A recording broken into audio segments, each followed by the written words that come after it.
So, Joel, you were the subject of a very interesting NBC and MSNBC piece over the past week. And this particular piece focused on LifeWise Academy and the work that you're doing in public schools with public school kids during the school day. Let me word it that way. And there are a lot of things that were said during the MSNBC story. I'll read a couple of them. There were serious concerns about a breach of the separation of church and state.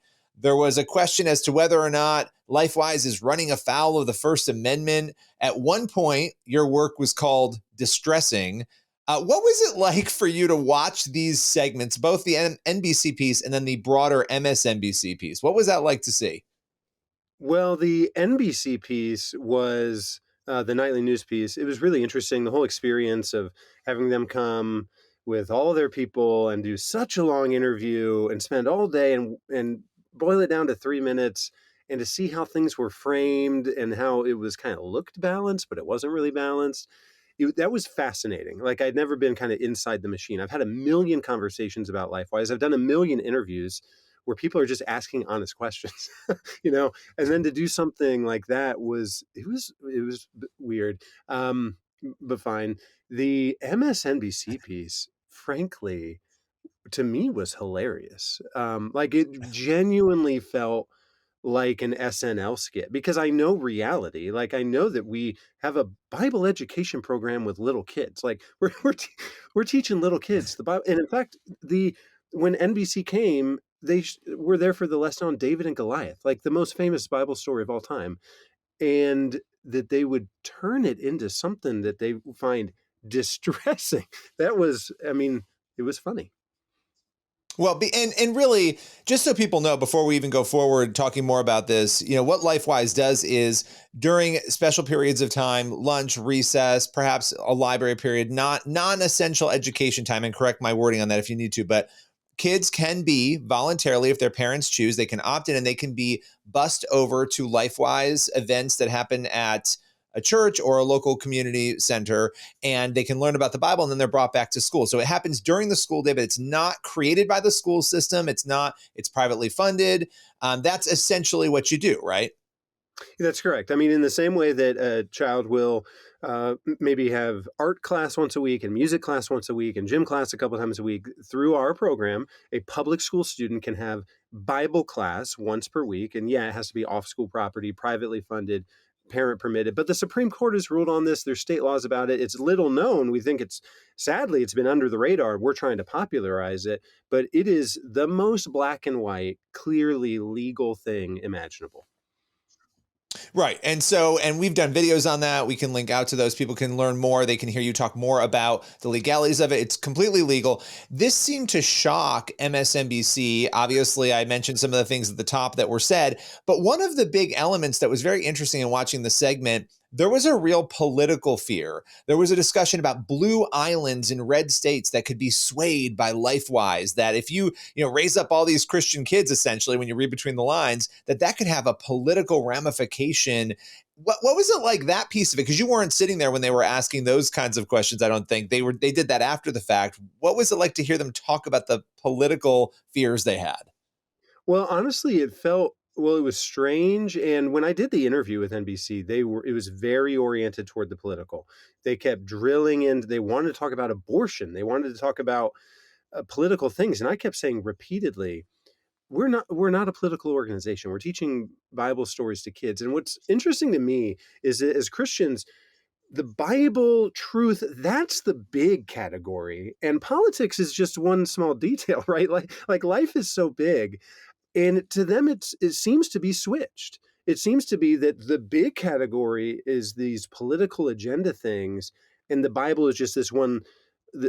Bible studies is one little thing, and it was just so. And it honestly, it was like troubling to see, adults, Americans saying we got to get rid of this Bible because it might affect these politics, and it's just like scary to hear.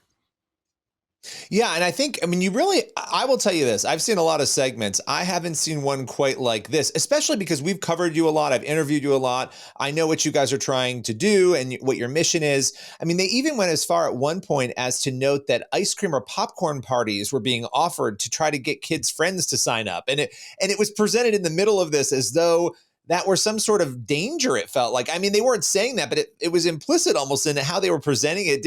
How did you not? I mean, when you hear that, it's like, well, yeah, they're trying to get their friends to join them and come to it. I mean, it just was so weird, right? It was bizarre. That's when I felt like I was watching an SNL skit. On the NBC piece, like they had foreboding music and like this lighting and stuff around, like having popcorn. And I thought like I was taking crazy pills because I thought, when was the last time you've even been to a gathering for kids that there wasn't like popcorn or pizza or snacks or something? It's almost as though we should not make our program attractive. We should not make it fun. We should not make it something that kids would want to come to. That's a double standard that is wild. I mean, if you think of any school club, including the school clubs, that would be questionable, like any school, they're going to have things like that. It's a gathering of people. Yeah, and one of the things about LifeWise, and I don't have the numbers in front of me, but you guys attract a lot of unchurched kids and families, right? Kids who maybe aren't going to church every week, their parents opt them in. In the particular school that was profiled by NBC, about half of the kids, 50% of the kids in the school, they're attending LifeWise, and I know in some schools it's even higher than that. That's really interesting, and I think it adds to this dynamic. There are so many kids participating. There was a point in the interview with you where that was brought up, and basically in the sense of, well, how does this make all the other kids who aren't going feel, right? And you gave a good response to it, but that question of, oh my gosh, well, half the kids are going and they're wearing these really cool LifeWise shirts and all the other kids feel left out. What did you make of that line of questioning? Again, it's one of these strange double standard things where, in questions like that, it makes you really wonder or realize that the person you're talking to is just looking for a reason to shut this down, right? Because you would never apply that same logic anywhere else. Because some kids join the band, and so they're carrying around an instrument every day, and other kids don't join the band, so they don't have an instrument. But you don't start saying no one can join the band because not, not everybody joins the band. I mean, that is just so ridiculous. No one would say that out loud, but somehow it's being said about this Christian program. And you mentioned the numbers. I do think that it is the extreme numbers that is getting the attention. That's getting the attention on the positive side. Yeah. When people hear what's happening with LifeWise Academy, that our goal was 25 schools by 2025, and we're serving 300 schools across 12 states, when they hear that very regularly, more than 50% of the entire school will enroll, most people I talk to are unbelievably excited and optimistic to hear that. But yeah, there's a segment of people that hears that, and I guess they have a particular plan for our nation that I guess instills fear in them. Yeah, and there's another part of the interview where a parent was brought in who doesn't like LifeWise, is not a fan of it. They apparently have a child in one of the schools where LifeWise is, and they identified this parent as a Christian, but said that she would never take part, her kids would never take part in LifeWise, which again, it's optional. That's their right. But there was a point where the reporter asked, "What do you think LifeWise is trying to do?" And the response was very interesting. Influence slant public schools. That was the response. And I thought, is that a bad thing? I mean, but when you heard that response, I was expecting something like really nefarious, maybe, or evil. And when I heard that, I thought, what's your take on that? There's a lot of it was like you. I thought, for one, our goals are so clearly stated that we do want to influence kids. We want to provide parents who want Bible education for their kids. We want to provide that for them, and so yeah, we're talking about the gospel. We're talking about character. We're talking about God. It's very transparent, and yeah, but to say slant schools, it just shows you maybe what is important to somebody, or what you know there's a lot of things you could say about it. Obviously our goal is not to slant schools. I don't even know what that means, but Right. one might say, is it possible schools are already slanted in one particular direction. And so perhaps the goal would be to balance schools. But again, that's like the small category. The big category is the truth, the Bible, human hearts. That's what we care about, not politics and school policy. Well, yeah, you go where people gather. The reality is the majority of children in America gather in public schools. That's where they are, right? And there are millions of kids in public schools, and you can have that debate about what the slanting means all day long. And I will say this coming from me, when you look at numbers and stats, and there are politicians, even Eric Adams, a liberal politician in New York City, the mayor of New York City, has said that we are experiencing what we're experiencing right now because we have moved away from values. We've moved away from God and culture. We're seeing people talk about this, and that move away from God and morality and values in the public schools has had a major impact within those communities. So, needless to say, here you have a solution. And I want to talk about the solution piece because I would imagine, I know that you have done research, you have numbers showing the impactful nature of LifeWise. I'd love to talk about some of those numbers. Did you share those stats with the reporter? So, yeah, I'm glad you asked. We shared them repeatedly. In fact, when we're talking with someone from a school, a parent, from someone from the general public, what they want to know is what are the outcomes? What are the results? Especially if we're talking to someone who's not necessarily a Christian. And so they don't necessarily care about the gospel and in the sense that Christians do.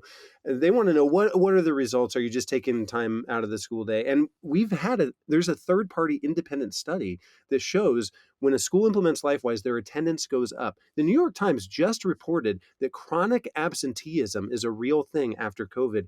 And when LifeWise is introduced, attendance goes up by 7% on average, which is remarkable considering we don't even have kids for 7% of the time, which means there's a net increase in class time just by implementing LifeWise Academy. Also, in-school suspensions drop, out-of-school suspensions drop. These are the things the public would want to know, which is why we shared them, again, repeatedly. It was left out of all of the NBC print piece, the NBC Nightly News, the MSNBC, not a word of the results. And if you're trying to be fair and impartial, that would be an important piece to include, right? Because even if they include all the other things, in opposition to what you're doing, when you have data that is showing that there are positives to having this program at a time where education is in crisis in America, you would expect that that would be shared. And so that is interesting to me because we've reported on your numbers at CBN and Faithwire months ago. I wrote a number of stories on the numbers that you had shared with me at the time. These are numbers everybody should be looking at and paying attention to. So I want to conclude on a positive note because we've talked a lot about, this. You guys are doing crazy things, incredible things, crazy in a good way. You've got, as you said, 300 schools. Your goal was 25. What are some of the things you're seeing happen through LifeWise right now? I mean, we're seeing life change. It's exactly what we anticipated in the sense that we knew we have always known if we could find a way to unleash the word of God, right, that it doesn't return void. It changes hearts. And that's what we see on a daily basis. We're getting stories of kids that are coming to faith, asking to be baptized, families that are reconnecting to the church, schools that are being transformed, public school teachers that are saying, whatever you're doing over there at that LifeWise thing, please keep it up because I see the change in my students. So that is the exciting thing. And national news media can't take that away. Like when we are getting to share the Bible with kids, their lives are being changed. And that certainly makes it worth it.